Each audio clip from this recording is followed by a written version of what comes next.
Ya, jadi kalau dianalisa menguntungkan, praktiknya belum tentu menguntungkan juga, dan penyebab kerugiannya itu di mana.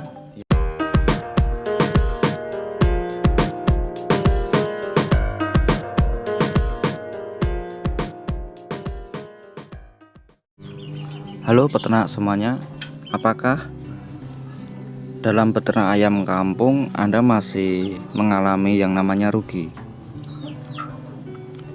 Padahal untuk saat ini kita akan sangat mudah untuk mengakses informasi-informasi dari peternak melalui internet ya.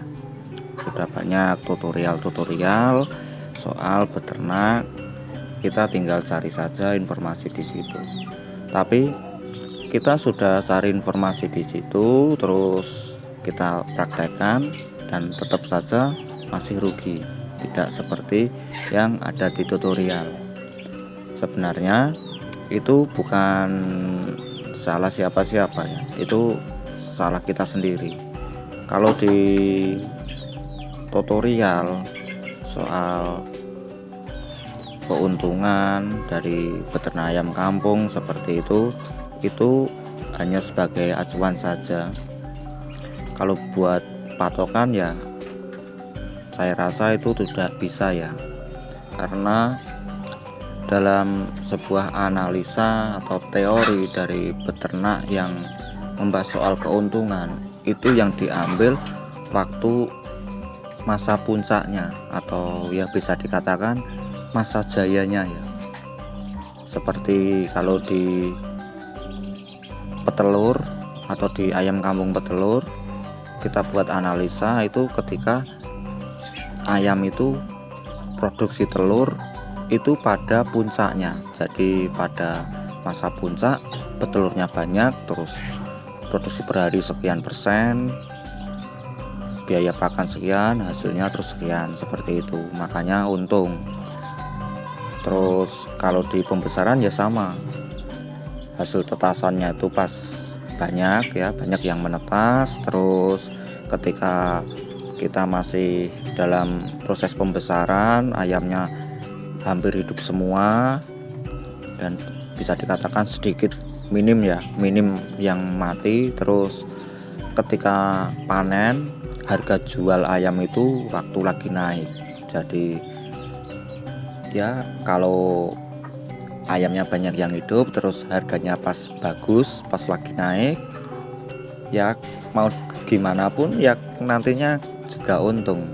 Tapi kita praktek bisa saja ayamnya banyak yang mati. Terus kalau panen pas harganya itu lagi turun, jadi tidak sesuai dengan yang ada di teori. Mungkin salahnya seperti itu ya. Jadi untuk beternak ayam kampung,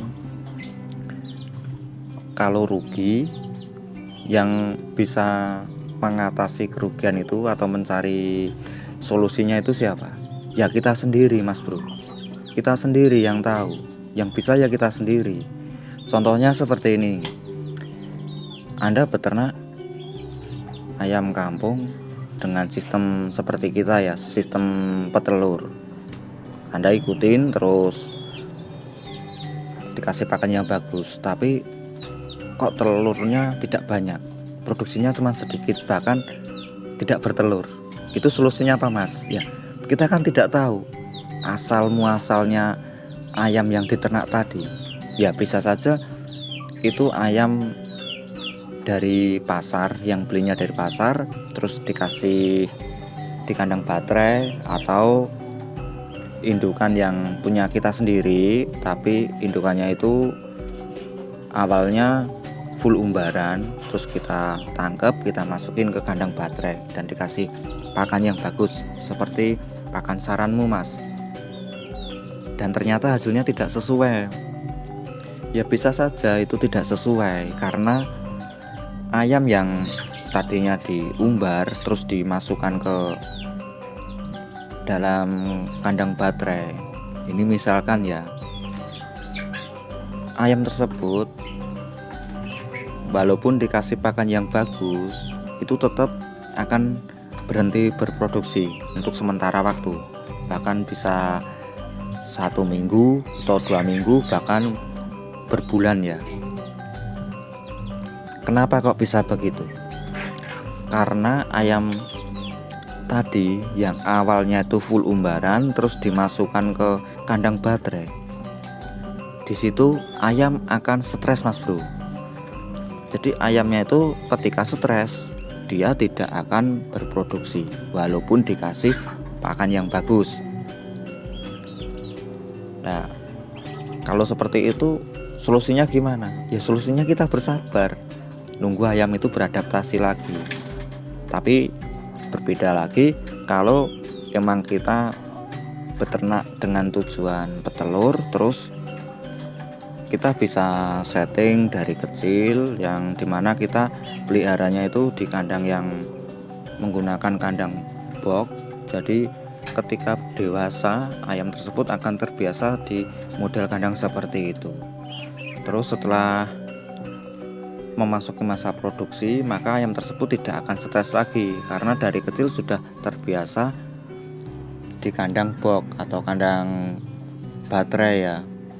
Berbeda dengan ayam yang asal mulanya dari liar atau yang diternak secara liar, terus setelah menjadi indukan kita masukkan ke kandang baterai, maka di situ ayam akan beradaptasi terlebih dahulu. Jadi kalau soal kerugian dari peternak itu yang tahu kita sendiri ya. Makanya kalau peternak ini khusus yang baru mulai itu jangan terlalu mengharapkan keuntungan yang berlebihan. Jangan mengharapkan ternak modal sekian terus untungnya sekian juta per bulan seperti itu ya. Alangkah baiknya kita mulainya itu dari sedikit dulu kalau belum paham. Jadi kita mengembangkan ternak ini dari kecil atau dari jumlahnya sedikit. Kalau mau jumlah banyak itu gampang, kita tinggal beli dalam jumlah yang banyak.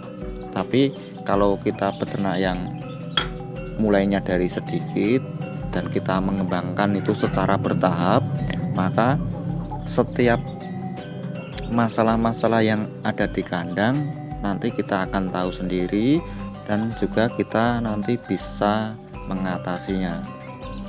Contoh lagi seperti kandang yang ini, di sini kita membuat kandang kan tidak belajar dari tutorial, jadi kita belajar ya kita buat sendirilah. Dan waktu pembuatannya itu ketika musim kemarau, jadi kita isi dengan ayam waktu musim kemarau juga ya. Setelah memasuki musim penghujan, ternyata ketika ada hujan itu kandangnya tampias semua dan bawahnya itu becek. Akhirnya apa ya, akhirnya kita punya solusi agar kandangnya tidak becek.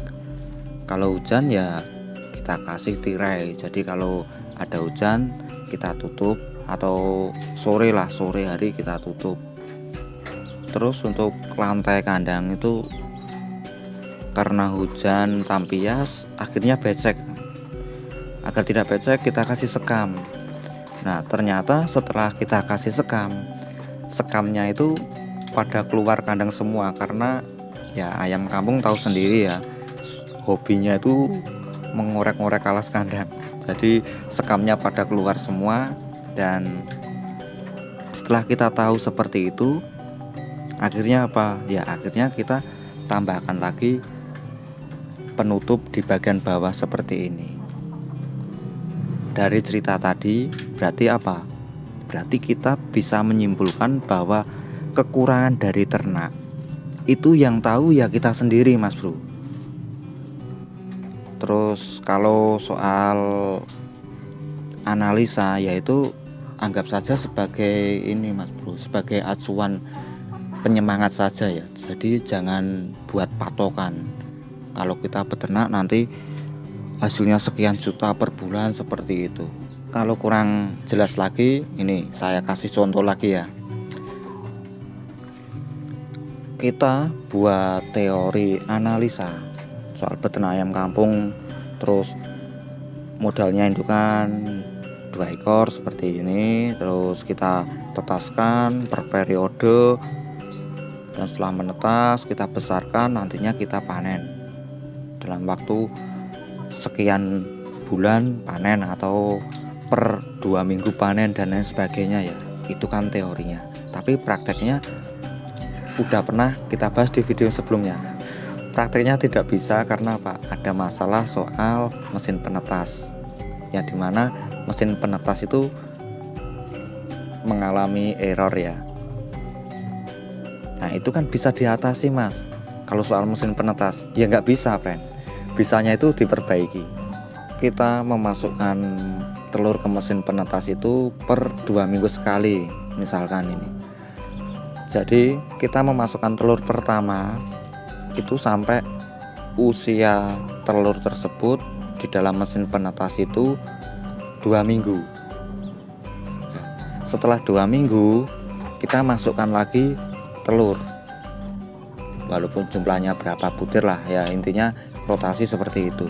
Terus tiba-tiba baru telur yang periode pertama tadi baru usia belum sampai 3 minggu, terus termostat dari mesin penetas ini error, suhunya sampai 49 derajat, lampunya tidak mati. Hasilnya apa? Ya hasilnya telurnya itu nggak bakalan ada yang menetas, karena embrio yang ada di dalam telur itu sudah pada mati semua. Kan bisa kita siasati sebelum termostatnya over ya, kita matikan dulu ya. Itu kalau kita standby 26 jam di depan mesin penetas. Jadi ketika suhunya over kita cabut seperti itu ya. Namanya kita peternak skala rumahan ya, pasti kita ada ya, istilahnya ada kesibukan yang lain ya, ada yang sambil kerja, jadi tidak full 24 jam di depan mesin penetas ya. Jadi kalau dianalisa menguntungkan, praktiknya belum tentu menguntungkan juga, dan penyebab kerugiannya itu di mana, yang tahu ya kita sendiri. Jadi saran dari saya, kalau kita tidak mau rugi banyak dari peternak ini, Anda mulainya itu dari sedikit dulu, sedikit, tapi jangan coba-coba ternak ayam, jangan seperti itu. Kita punya niat belajar beternak dari jumlah yang sedikit seperti itu ya. Kalau coba-coba ya, masa buat usaha kok coba-coba. Kalau belajar usaha itu baru pas ya. Mungkin sedikit sharing dari kita, semoga bisa menambah wawasan dalam beternak Anda. Bila ada hal yang lain, mari kita diskusikan di kolom komentar. Oke, cukup sekian dan terima kasih.